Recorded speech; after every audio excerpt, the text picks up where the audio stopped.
Hello everyone. I am Dr. Rohit and I welcome you to my short videos by Inner Peace Clinic. In this series we will be discussing topics related to mental illness in precise manner. So let's begin. नमस्कार दोस्तों, मैं हूं doctor Rohit Deshmukh, आपका अपना psychiatrist. मैं practice करता हूं मुंबई में और मेरे इस फेसबुक और इंस्टा चैनल के माध्यम से मैं आपको मेंटल हेल्थ के बारे में जो भी मिथ्स है, फैक्ट्स है, जो डिसऑर्डर्स है, उसके बारे में कुछ इन्फॉर्मेशन देना चाहता हूँ। बहुत ही एकदम सिंपल सादी भाषा में जो आप समझ सकते हैं, मैं समझ सकता हूँ और बाकी लोग समझ सकते हैं। तो चलो शुरू करते हैं। आज हम बात करेंगे स्किज़ोफ्रेनिया के बारे में। स्किज़ोफ्रेनिया, मैंने ये टॉपिक क्यों चुना, तो स्किज़ोफ्रेनिया एक मेन टॉपिक है जो कि साइकेट्री का एक, जो बोलते हैं ना, एक बेस है।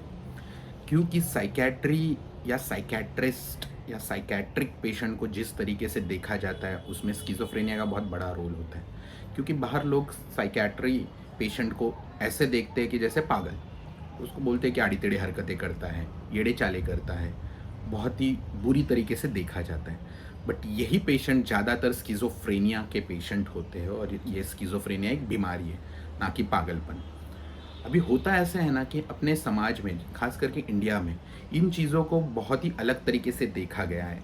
अभी तक अगर आपने देखा होगा तो स्किज़ोफ्रेनिक पेशेंट को भूत बाधा, किसी डायन का साया या कुछ और इस अलग अलग तरीके से उसको देखा जाता है। तो लोग क्या सोचते हैं कि ये कहीं गया होगा, कहीं से भूत पकड़ लिया होगा, कुछ कर लेंगे, झाड़ फूक करेंगे, भगवान के पास लेके जाएंगे, मज़ार पर लेके जाएंगे, कुछ तो करेंगे और उससे वो ठीक हो जाए। बट मैं ये बताना चाहता हूँ कि ये एक बीमारी है और बीमारी को इस तरीके से देखने से कुछ भी हो सकता है। जैसे 2 दिन पहले की न्यूज़ है, किसी ने हॉस्पिटल में जाके ये घास फूस वाला सीन ट्राई किया। उसके बाद हुआ ये कि पेशेंट का ट्रीटमेंट ठीक से नहीं हो पाया और अल्टीमेटली पेशेंट की तबीयत बिगड़ गई, फिर उसको आईसीयू में तक शिफ्ट करना पड़ा।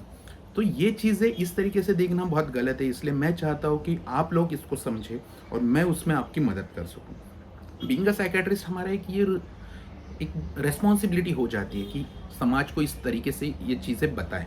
क्योंकि अगर देखा जाए तो मेंटल हेल्थ बहुत ही लाइटली लिया जाता है, जिसका कोई अवेयरनेस नहीं है। इंडिया में तो बिल्कुल भी नहीं है, क्योंकि साइकेट्री एज अ ब्रांच ही 50-60 साल पुरानी ब्रांच है, अभी भी अप ग्रोइंग है, अभी भी रिसर्च चल रहा है, बहुत सारी नई चीज़ें हमें फ्यूचर में पता चलने वाली है। बट जो इन्फॉर्मेशन अभी है वो मैं आपके साथ शेयर करना चाहता हूँ। तो बात करते हैं स्किज़ोफ्रेनिया। तो स्किज़ोफ्रेनिया एक डोपामिन नाम के केमिकल के इम्बैलेंस वाली बीमारी है।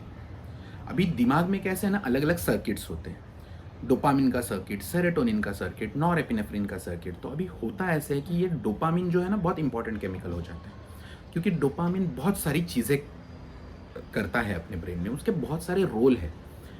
डोपामिन एक, जो भी हम सोचते हैं, जो एग्जीक्यूट करते हैं, जो चीज़ें हम करना चाहते हैं, उसमें बहुत इंपॉर्टेंट रोल प्ले करता है। अभी स्किज़ोफ्रेनिया में होता यूँ है कि ये डोपामिन बढ़ जाता है। बट डोपामिन इतना बढ़ जाता है कि जो नॉर्मल लगने वाली चीज़ें जो आप में, मुझ में या सब में होती है, वही एग्जैजरेटेड फैशन में आती है, जिसको हम बीमारी बोलते हैं। अगर देखा जाए तो गुस्सा आपको भी आता है, मुझे भी आता है, पर स्किज़ोफ्रेनिक पेशेंट को बहुत ज़्यादा आता है। शक आपको भी होता है, मुझे भी होता है, बट स्किज़ोफ्रेनिक पेशेंट को इस लेवल तक होता है कि वो सच मानने लगता है। कभी कभी वहम, कानों में आवाज़ हमें भी लग सकती है, आपको भी लग सकती है, बट स्किज़ोफ्रेनिक पेशेंट को कंटिन्यूअस लगती है और वो ये मानता है कि हाँ, कोई तो दूर कहीं बैठ के मुझसे बातें कर रहा है, मुझसे कांटेक्ट बना रहा है, या कोई दूर बैठ के मुझे कंट्रोल कर रहा है। तो इन चीज़ों को आपने जैसे कि सुना होगा, डिल्यूजन, हेल्यूसिनेशन, ये वो बहुत सारे नाम हैं, इंटरनेट पे घूमते हैं, बट कहीं पे भी इसको सही से नहीं बताया जाता है। तो हम आज उसी पे शॉर्ट डिस्कशन करते हैं कि स्किज़ोफ्रेनिया के मेनली 3 सिम्टम्स हैं: पॉजिटिव सिम्टम्स, नेगेटिव सिम्टम्स और कॉग्निटिव सिम्टम्स। पॉजिटिव सिम्टम्स में यही जो आपने पढ़ा होगा, डिल्यूजन, हेल्यूसिनेशन, ये चीज़ें आती हैं, जिसमें कि पेशेंट अकेले में बात करता है, अकेले में हंस रहा है, या ये सोच रहा है कि कोई मेरे साथ हो रही चीज़ें जो मुझसे, बोलते हैं ना कि, मैंने डिल्यूजन बोला होगा तो उसको करेक्ट करना चाहूँगा, ये हेलुसिनेशन की बातें कर रहा हूँ मैं, कि उसको कानों में आवाज़ें सुनाई देती है, उसको लगता है कि कोई दूर बैठ के उसको आवाज़ दे रहा है, उससे बातें कर रहा है, उससे चीज़ें करवा रहा है। ये सारी चीज़ें होती है। अगर यही चीज़ें अगर उसको दिख रही है तो उसको विजुअल हेलुसिनेशन बोलते हैं, और सुनाई दे रही है तो लगता है कि वो ऑडियो हेलुसिनेशंस है। और अगर वो महसूस होने लग गई बॉडी पे तो सोमैटिक हेलुसिनेशंस भी होते हैं। तो ऐसे अलग अलग तरीके के हेलुसिनेशन होते हैं। वही हम डिल्यूजन में जाएंगे तो डिल्यूजन मतलब क्या है कि एक स्ट्रॉन्ग बिलीफ है जिसको कोई भी काउंटरैक्ट नहीं कर सकता है, कि कितना भी आप उसको समझाओ वो नहीं समझ पाता है कि ये चीज़ें ऐसे हो ही नहीं सकती। कि वो बोलता है कि कहीं प्लूटो पे बैठ के कोई इंसान मुझे यहाँ अर्थ पे कंट्रोल कर रहा है, या कहीं दूर गांव में बैठ के वो वहाँ से तारे जोड़ के मुझे यहाँ कंट्रोल कर रहा है। ये बहुत ही मतलब ये चीज़ें हो ही नहीं सकती। ऐसी चीज़ें अगर वो बोलता है और वो कर बता रहा है तो समझ लेना ये डिल्यूजन है। और डिल्यूजन इसीलिए होता है क्योंकि कभी कभी आपने भी देखा होगा, आप में मुझ में ऐसे लगता है कि वहाँ से कुछ कंट्रोल कुछ हो सकता है, या मतलब जस्ट एक थॉट बनता है। हम ऐसा नहीं कि हम मानते हैं उसमें, ये थॉट बनने का जो सर्किट है ना उसमें डोपामिन वर्क करता है। यही सर्किट अगर 100 गुना 1000 गुना अगर करने लगे तो वो डिल्यूजन बन जाते हैं और हम उसमें मानने लगते हैं। ये कंटिन्यूस बन गया तो सोचो लाइफ कितनी डिफिकल्ट होती होगी ये पेशेंट के लिए। और हम इन्हीं को ब्लेम करते हैं, कुछ लोग तो उनको मारते हैं, बंद करके रखते हैं। सोचो उनसे उन पे क्या बीतती होगी कि कोई मुझे तकलीफ दे रही है, उनका दिमाग मान रहा है और आपने उसको बंद करके रखा है, कंट्रोल भी जो थोड़ा बहुत था वो भी निकाल लिया। तो बहुत डिफिकल्ट हो जाता है ये पेशेंट्स के। तो ये हो गए पॉजिटिव सिम्टम्स, ऐसे होते हैं जिसमें गुस्सा वगैरह ये सब चीज़ें आती है। वही आता है नेगेटिव सिम्टम्स। नेगेटिव सिम्टम्स में क्या होता है ना, जो चीज़ें इंसान पहले करता था, जैसे बहुत अच्छा कैलकुलेशन कर पा रहा था, बहुत अच्छा इंटरेक्शन कर पा रहा था, बहुत अच्छे से लोगों में मिलजुल रहा था, वो अभी हो नहीं पाता। ये आते हैं नेगेटिव सिम्टम्स, जो कि पहले थे अभी नहीं है, इसलिए इनको बोला जाता है नेगेटिव सिम्टम्स। इसी में एक पार्ट आता है कॉग्निटिव सिम्टम्स। कॉग्निशन मतलब क्या, तो कॉग्निशन के बहुत अलग अलग डोमेन्स है, जिसमें लैंग्वेज आता है, लर्नड एक्टिविटी आती है, चीज़ें पहचानना आता है, लैंग्वेज आता है, अपना जो वर्डिंग्स यूज़ करते वगैरह, तो ये सारी अफेक्ट होने लगती है। छोटी छोटी चीज़ें इंसान कर नहीं पाता है। काम पे जा रहा था अभी नहीं जा पा रहा है, काम पे जा रहा है लेकिन काम उस हिसाब से नहीं कर पा रहा है, बाजार जाओ तो सामान नहीं लेके आ पा रहा है, अगर लेके आ रहा है तो कैलकुलेशन मिस्टेक कर रहा है। तो ये ऐसी चीज़ें उसमें होती है। ये हो गया कॉग्निटिव सिम्टम्स। अभी ये सारे सिम्टम्स मिलके बनता है स्किज़ोफ्रेनिया। तो स्किज़ोफ्रेनिया में और एक सिम्टम हो सकता है जिसमें पेशेंट ना एक फ्रीजिंग स्टेट में चला जाता है, जिसको हम लोग कैटाटोनिक सिम्टम्स बोलते हैं, कि पेशेंट हिलता नहीं है, घंटों तक एक ही जगह पे बैठा है, उसको बोलो तो थोड़ा इधर उधर देख रहा है, नहीं तो नहीं देख रहा है, ऐसे ही बैठा है जैसे फ्रीज होके बिठा दिया उसको, बातें नहीं कर रहा है, खाना नहीं खा रहा है। तो ये थोड़ी डेंजरस सिचुएशन हो जाती है, क्योंकि अगर ऐसे इंसान को अकेले छोड़ दे तो शायद वो खाना ना खाए, खाना न खाने के वजह से कुछ दिनों में उसकी डेथ तक हो सकती है। तो ये थोड़ा सीरियस हो जाता है। तो अभी ये सिम्टम्स अगर किसी में भी दिखते तो आपको क्या करना है, आपको तो पहले है ना सीधा जाके उनको बोलना नहीं आपके पेशेंट को या आपको स्किज़ोफ्रेनिया है, कभी नहीं बोलना है, क्योंकि उसका दिमाग वो मान ही नहीं सकता। उनको यही समझाना है कि आपके साथ पहले जो चीज़ें हो रही थी वो अभी हो नहीं रही है, तो कुछ तो गड़बड़ है। उनको ये कन्विंस करने की आपको कोशिश करनी है। जैसे ही वो थोड़ा बहुत कन्विंस हो जाते हैं, उनको नियरेस्ट साइकेट्रिस्ट के पास लेके जाना है। जैसे ही साइकेट्रिस्ट के पास लेके जाएगा, psychiatrist are well trained to interact with such people, तो हम बराबर से उनसे इंटरेक्ट करके उनके साथ जो भी हो रहा है, वो जो भी सोच रहे हैं, वो जो भी करना चाहते हैं, वो हम थोड़ा सा समझ लेंगे। और जैसे ही हम समझ लेते हैं, एक डायग्नोसिस बन जाता है, तो it's our duty to convince the patient कि उसको कैसे तरीके से ये गोलियां या कोई भी दवा हम दे रहे हैं तो कैसे देंगे।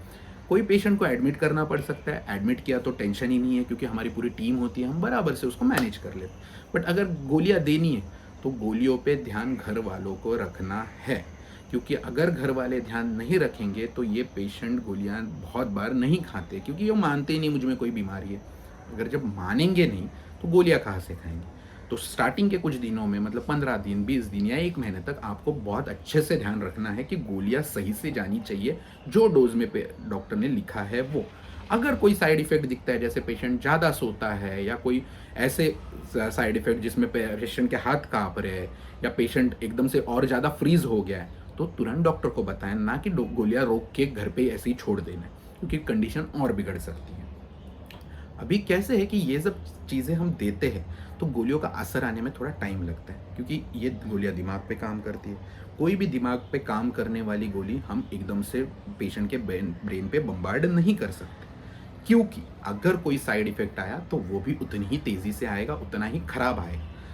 तो ये गोलियां बहुत धीरे धीरे देनी होती है, तो डॉक्टर भी धीरे धीरे देते हैं। तो इसका मतलब ये नहीं कि डॉक्टर आपको अगर 5 दिन में बुला रहा है, 10 दिन में बुला रहा है, या बुला रहा है तब तक पेशेंट ज़्यादा ठीक नहीं है, इसका मतलब डॉक्टर गलत है या डॉक्टर को पैसे कमाने, बिल्कुल भी नहीं। उसमें टाइम लगता है।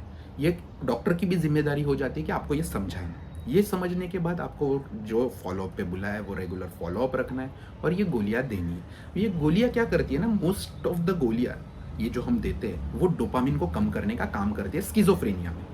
जो स्किज़ोफ्रेनिया में जो गोलियां चलती है, मेन गोली वो डोपामिन को काम करती है। अभी हाँ, स्किज़ोफ्रेनिया के साथ और भी कुछ सिम्टम्स जुड़ जाते हैं, जैसे मूड सिम्टम्स होता है, कोई दुखी ज़्यादा रहता है तो उसके साथ में एंटी डिप्रेसेंट हो गया, मूड स्टेबिलाइजर हो गया, वो एडिटिव हम दे सकते हैं। तो उसमें कंफ्यूज नहीं होना है कि यार पेशेंट का डायग्नोसिस तो स्किज़ोफ्रेनिया बनाया लेकिन दवाई बाइपोलर की दे रहे, तो ऐसा नहीं। डॉक्टर से अगर कोई भी डाउट है तो क्लियर कर लो, वो बता देंगे, ठीक है। तो अभी ये हो गया ट्रीटमेंट का पार्ट। ट्रीटमेंट होते होते थोड़ा टाइम चला जाता है। ट्रीटमेंट अगर समझो एक गोली से ठीक नहीं हो रहा है तो 2 गोली लग सकते हैं, 2 गोली से ठीक नहीं हुआ तो कोई और गोली तीसरी इंट्रोड्यूस कर सकते हैं डॉक्टर। और एक पॉइंट ऐसा आता है कि भाई किसी गोली से ठीक नहीं हो रहा है पेशेंट, क्योंकि पेशेंट पिछले 10 साल से ऐसा ही है, तो ऐसी टाइम ना डॉक्टर आपको शॉक ट्रीटमेंट की सलाह दे सकते हैं। और मेरी मानिए, shock treatment one of the best treatment है ऐसे पेशेंट्स के लिए। Minimal side effect, maximum result. Shock treatment में होता क्या है ना, एक अलग सी मशीन होती है, जैसे मोबाइल चार्जिंग करने के लिए अडेप्टर आता है, उसी तरीके से थोड़ी बड़ी मशीन होती है जिसमें बहुत ही हल्का सा शॉक अपने ब्रेन के एक पॉइंट से दूसरे पॉइंट में ट्रैवल करता है, जिससे ब्रेन हो जाता है स्टिमुलेट और कुछ चेंजेस की वजह से सिम्टम्स हो जाते हैं लो, और पेशेंट बहुत जल्दी ठीक हो पाता है और उसके कोई साइड इफेक्ट नहीं है। लोग बोलते हैं कि याददाश्त चली जाती है, ये होता है, वो होता है, कोई डरने की बात नहीं। याददाश्त चली भी जाती है तो भी बहुत थोड़े टाइम के लिए जाती है, तुरंत आ जाती है। जैसे ही लोग वो पेशेंट एक्सपोज होगा फिर से वही सिचुएशन में, उसको सारा चीज़ें याद आने लगेगा, तो उसमें डरने वाली कोई भी बात नहीं है। ये सारा ट्रीटमेंट होते होते समझो 6 महीने निकल गए, साल निकल गया, तो होता ये है ना कि पेशेंट तब तक काम नहीं कर रहा है, कुछ कर नहीं रहा है, तो बहुत सारी चीज़ें उसका दिमाग भी भूल जाता है, वो एक स्थूलता आ जाती है, पेशेंट कुछ करने का स्थिति में नहीं बचता है। उसके बाद ठीक होने के बाद भी एक गिल्ट बैठ जाती है कि मेरे साथ क्या हुआ, मैं ये नहीं कर पाया, ये उम्र में मेरा काम करना था, पैसे कमाना था, ये नहीं कर पाया। तो ये सारी चीज़ें निकालने के लिए रोल आता है रिहैबिलिटेशन एंड काउंसलिंग का। तो ये भी बहुत इंपॉर्टेंट है। बहुत बार पेशेंट के पास इंडिया जैसी कंट्री में पैसे नहीं होते, बट फिर भी कोई गवर्नमेंट इंस्टीट्यूट हो या कहीं पे ट्रस्ट हो, कुछ हो, तो वो ढूंढ के उनका रिहैबिलिटेशन और काउंसलिंग कराना बिल्कुल नहीं भूलना है आपको। ये चीज़ें करने से क्या होता है ना कि पेशेंट वापस अपने नॉर्मल लाइफ में वापस आ पाते हैं। बीमारी तो ठीक हो जाएगी, वो तो गोलियों का असर आ जाएगा, बट पेशेंट को वापस अपनी लाइफ में भी आना है, उसको बीमारी को समझना है ताकि आगे ये बीमारी वापस ना हो। आगे जाके हम गोलियां रोकते हैं, अगर कोई सिम्टम आता है तो पेशेंट खुद पहले ही आके बोले कि नहीं डॉक्टर, मेरे साथ ये वापस हो रहा है, मुझे वापस गोलियां दो। तो ये अप्रोच अगर रहेगा तो स्किज़ोफ्रेनिया बिल्कुल भी डेंजरस नहीं है। ये इंडिया में क्या है ना कि इसको अलग तरीके से देखा जाता है, इसलिए वो लोग उसको अवॉइड करते हैं, इसका ट्रीटमेंट, इस वजह से वो डेंजरस हो जाता है। ये हो गई स्किज़ोफ्रेनिया की इन जनरल बातें।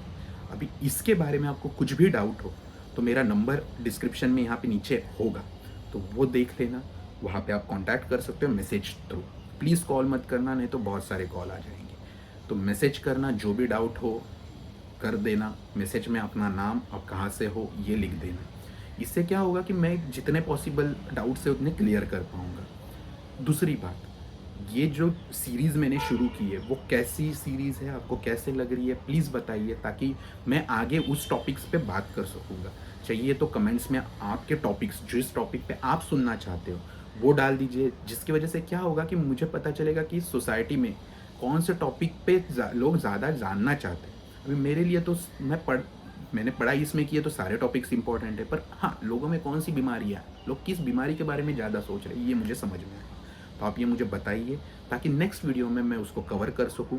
And I will try to cover almost whole of psychiatry in this short span, like ऐसे 10-15 मिनट्स के videos, not more than that, ताकि बोर भी ना हो और मज़ा भी आए। टेक मेंटल हेल्थ सीरियसली, बहुत इंपॉर्टेंट है, क्योंकि मेंटल हेल्थ सही रहेगी तो फिजिकल हेल्थ सही रहती है, फिजिकल हेल्थ सही रहेगी तो पूरी लाइफ सही रहती है। Thank you. Thank you for staying tuned with us. We will continue making more and more video of this kind. And for more information you can also log into www.drohitdeshmukh.in. One last reminders. Please don't forget to